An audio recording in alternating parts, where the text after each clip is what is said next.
ओम नमो भगवते वासुदेवाय। बोलिए शनिदेव भगवान की जय। शनिवार व्रत की विधि। इस दिन शनिदेव की पूजा की जाती है। पूजा में काला तिल, काला वस्त्र, तेल, उड़द की दाल शनिवार को दान की जाती है। इसीलिए इनके द्वारा शनिदेव की पूजा की जाती है। शनि की दशा को दूर करने के लिए यह व्रत किया जाता है। शनि स्रोत का पाठ भी विशेष लाभदायक होता है। शनिवार व्रत कथा। एक समय सूर्य, चंद्रमा, मंगल, बुध, बृहस्पति, शुक्र, शनि, राहु और केतु इन ग्रहों में आपस में झगड़ा हो गया कि हम सब में सबसे बड़ा कौन है। सब अपने आप को बड़ा कहते हैं। जब आपस में कोई निश्चय ना हो सका तो सब के सब आपस में झगड़ते हुए देवराज इंद्र के पास गए और कहने लगे, अब आप ही हमारी इस बात का समाधान निकालिए। आप हम सभी देवताओं के राजा हो, इसीलिए अब आप हमारा न्याय करके बतलाइए कि हम 9 ग्रहों में सबसे बड़ा कौन है।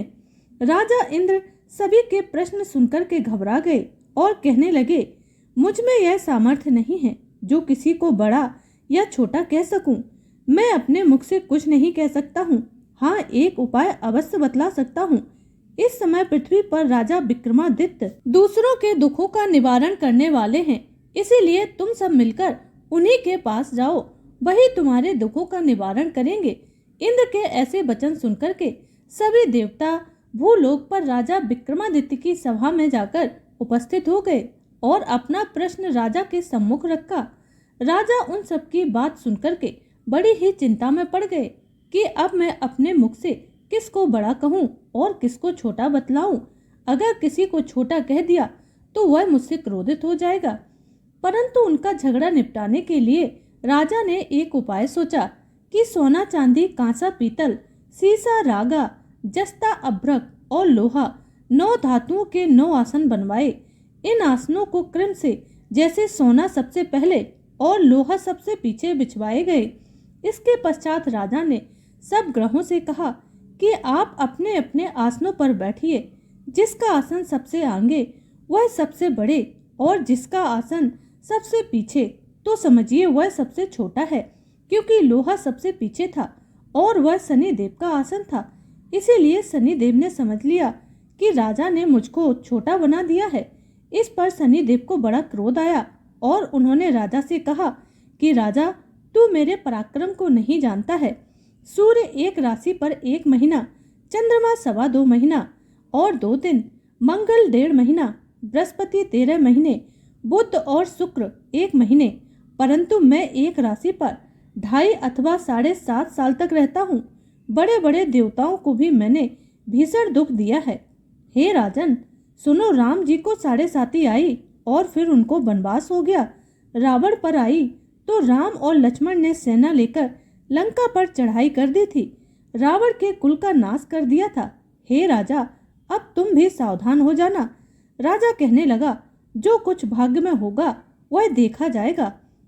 उसके बाद अन्य ग्रह तो प्रसन्नता के साथ अपने अपने घर पर चले गए, परंतु शनिदेव बड़े क्रोध के साथ वहां से सिधारे। कुछ समय व्यतीत होने पर जब राजा को 7.5 की दशा आई तो शनिदेव घोड़ों के सौदागर बनकर अनेक सुंदर घोड़ों के सहित राजा की राजधानी में आए और राजा ने सौदागर के आने की खबर सुनी तो अपने अश्वपाल को अच्छे अच्छे घोड़े खरीदने की आज्ञा दी।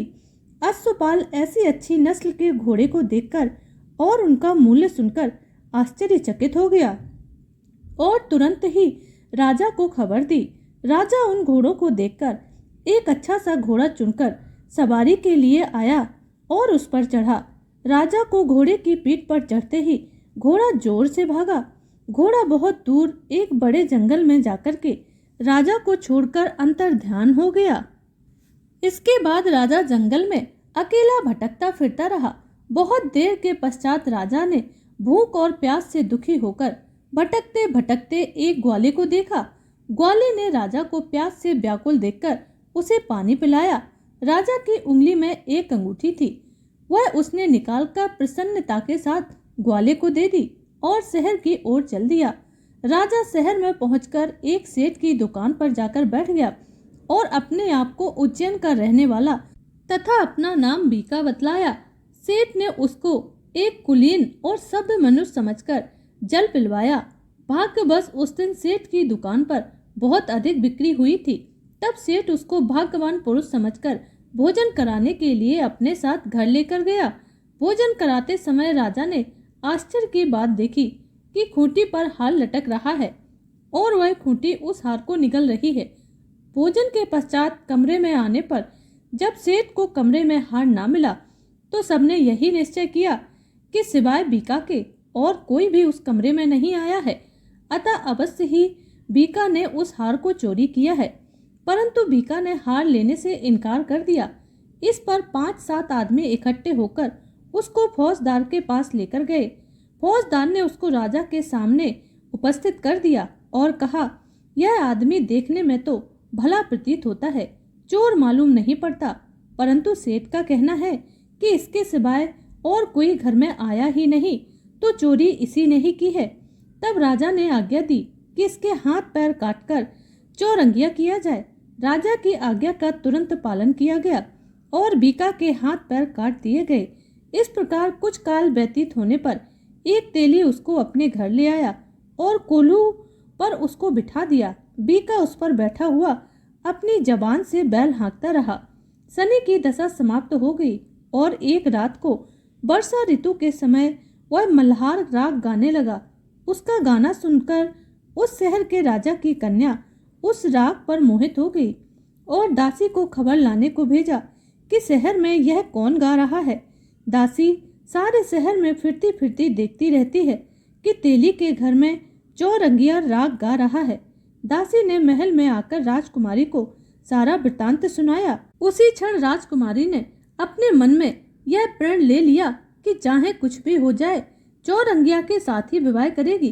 प्रातः काल उठते ही जब दासी ने राजकुमारी को जगाना चाहा तो राजकुमारी अनशन व्रत लेकर पड़ी थी। तब दासी ने रानी के पास जाकर राजकुमारी के ना उठने का वृत्तांत कहा।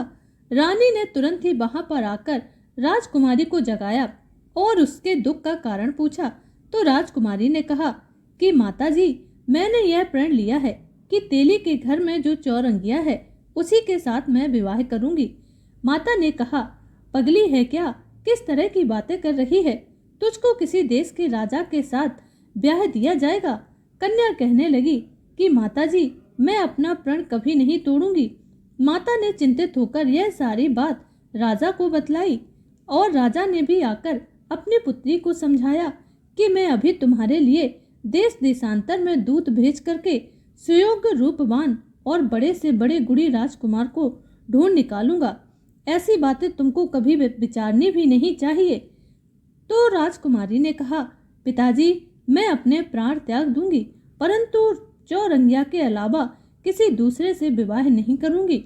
इतना सुनकर राजा ने क्रोध से कहा, यदि तेरे भाग्य में ऐसा ही लिखा है तो जैसी तेरी इच्छा वैसा ही कर।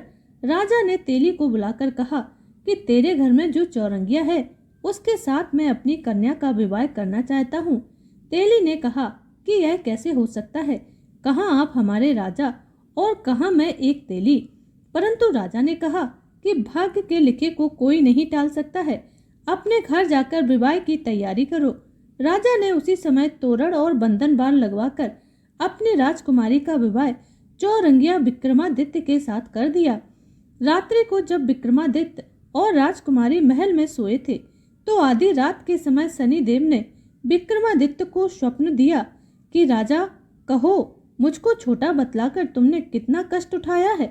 राजा ने क्षमा मांगी। शनिदेव ने प्रसन्न होकर विक्रमादित्य को हाथ पैर वापस कर दिए। तब राजा ने कहा, महाराज, मेरी एक और प्रार्थना स्वीकार कर लीजिए कि जैसा दुख आपने मुझे सौंप दिया है ऐसा और किसी को नहीं देना। शनिदेव ने कहा कि तुम्हारी यह प्रार्थना स्वीकार है। जो मनुष्य मेरी कथा सुनेगा या कहेगा उसको मेरी दशा में कभी किसी प्रकार का दुख नहीं होगा, और जो नित्य ही मेरा ध्यान करेगा या चींटियों को आटा डालेगा उसके सारे मनोरथ मैं पूर्ण करूंगा। इतना कहकर शनिदेव अंतर ध्यान हो गए। राजकुमारी की जब आंख खुली और उसने राजा के हाथ पांव देखे तो आश्चर्यचकित हो गई और प्रसन्न भी हुई। उसको देखकर राजा ने अपना समस्त हाल कहा। कि मैं उज्जैन का राजा विक्रमादित्य हूँ। यह बात सुनकर राजकुमारी बहुत प्रसन्न हुई। प्रातःकाल राजकुमारी से उसकी सखियों ने पूछा तो उसने अपने पति का सारा वृतांत कह सुनाया। तब सबने प्रसन्नता प्रकट की और कहा कि ईश्वर ने आपकी मनोकामना पूर्ण कर दी। जब उस सेठ ने यह सुना तो वह विक्रमादित्य के पास आया और राजा विक्रमादित्य के पैरों पर गिरकर क्षमा याचना करने लगा कि आप पर मैंने चोरी का झूठा दोष लगाया था, अतः आप मुझको जो भी दंड देंगे वह मुझे स्वीकार है। लेकिन राजा विक्रमादित्य ने कहा कि मुझ पर शनिदेव का प्रकोप था, इसी कारण से यह सब दुख मुझे प्राप्त हुआ है। इसमें तुम्हारा कोई दोष नहीं है, तुम अपने घर जाकर अपना कार्य करो। सेठ बोला कि मुझे तभी शांति मिलेगी जब आप मेरे घर चलकर प्रीतिपूर्वक भोजन करेंगे। राजा ने कहा कि जैसी आपकी मर्जी वैसा ही करो। सेठ ने अपने घर जाकर अनेक प्रकार के सुंदर सुंदर स्वादिष्ट भोजन बनवाए और राजा विक्रमादित्य को भोजन पर बुलवाया।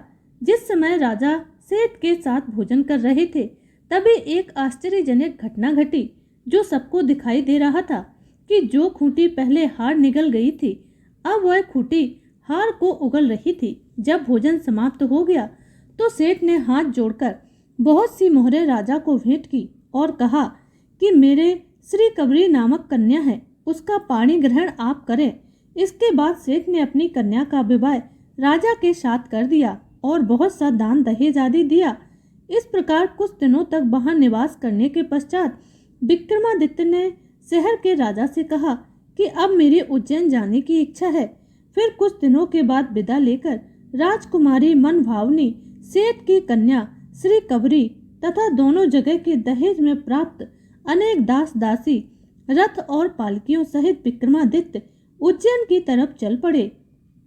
जब शहर के निकट पहुंचे और पुरवासियों ने राजा के आने का समाचार सुना तो समस्त उज्जैन की प्रजा उनकी आगवानी के लिए खड़ी हो गई। तब बड़ी प्रसन्नता से राजा अपने महल में पधारे। सारे शहर में बड़ा भारी महोत्सव मनाया गया और रात्रि को दीपमाला की गई।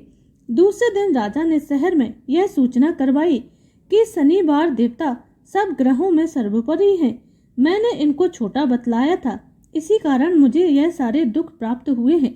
अब पूरे शहर में हर शनिवार को शनिदेव की पूजा और कथा होने लगी। राजा और प्रजा अनेक प्रकार के सुख भोग करके भगवान के धाम को गई। इस प्रकार जो भी व्यक्ति इस शनिवार की कथा को पढ़ता अथवा सुनता है, शनिदेव की कृपा से उसके सारे दुख दूर हो जाते हैं। तो बोलिए शनिदेव भगवान की जय।